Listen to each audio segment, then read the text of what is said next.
Natalo itong Magnolia Hotshots dito sa Blackwater Bossing. So 0-2 na yung record nila.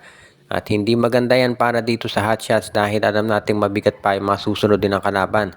Ang problema kasi, supposedly mahina nga yung mga una nilang nakaharap itong Phoenix at Blackwater pero natalo pa sila doon.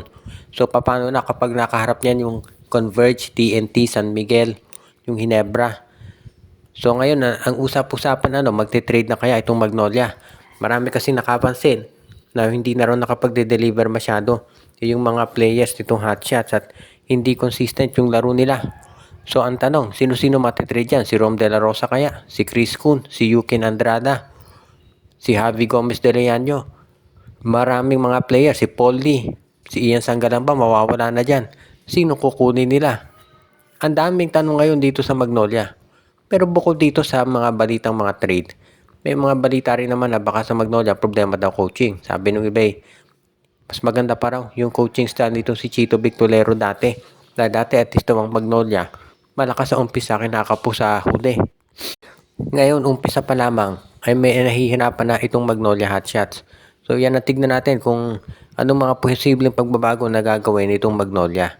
Dahil syempre kung ikaw naman ang Magnolia fan, understandable ba't sila frustrated. Dahil syempre itong Magnolia, medyo mabigat na yung mga kalaban nila plus alam natin na kaya nga nilagay dyan si Tenorio para magkaroon sila ng tsansa na manalo ng mas maraming kampyonato.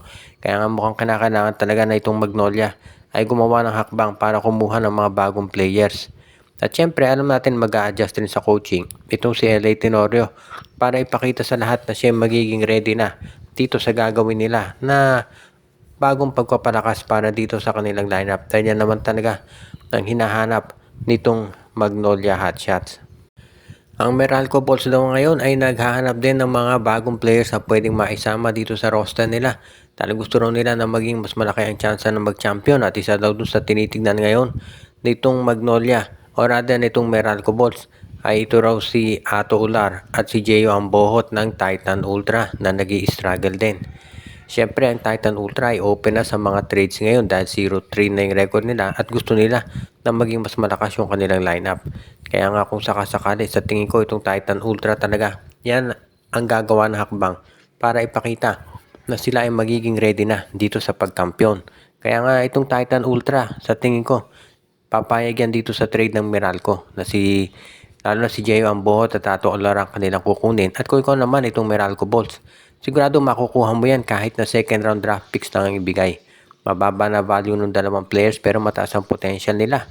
Kaya sa tingin ko papayag talaga itong nasabing team. Ngayon, kung sakasakali nga na matuluyan, sa tingin ko maganda to para dito sa Meralco dahil magkakaroon sila ng additional wingmen at mga stretch 4. 6'8 ito si Ambohot so na may 3-point shot. So maganda yung addition lalo na magiging magaan yung laro sa loob ng import nila. Plus of course, itong si Raymond Almasan at si Brandon Bates. Alam yan ni Coach Nenad Bucinich at Luigi Trillo. Kaya nga siya, ang gusto nilang makuha ngayon dito sa kanilang roster at natitiyak ko magiging maganda ang kalalabasan yan para dito sa kanilang lineup. At siyempre, nakikita ko rin na itong Magnolia Hotshots o rather itong Meralco Bulls, gagawa sila ng paraan para maipakita sa lahat na yung panalo nila sa championship sa Philippine Cup hindi tsamba yun. At kaya pa nilang manalo ng iba pang kampyonato basta kailangan lamang talaga na magkaroon sila ng mga tamang pyesa at makakatulong nga itong pagkuha nila dito sa dalawang players na nanggaling naman mula sa Titan Ultra.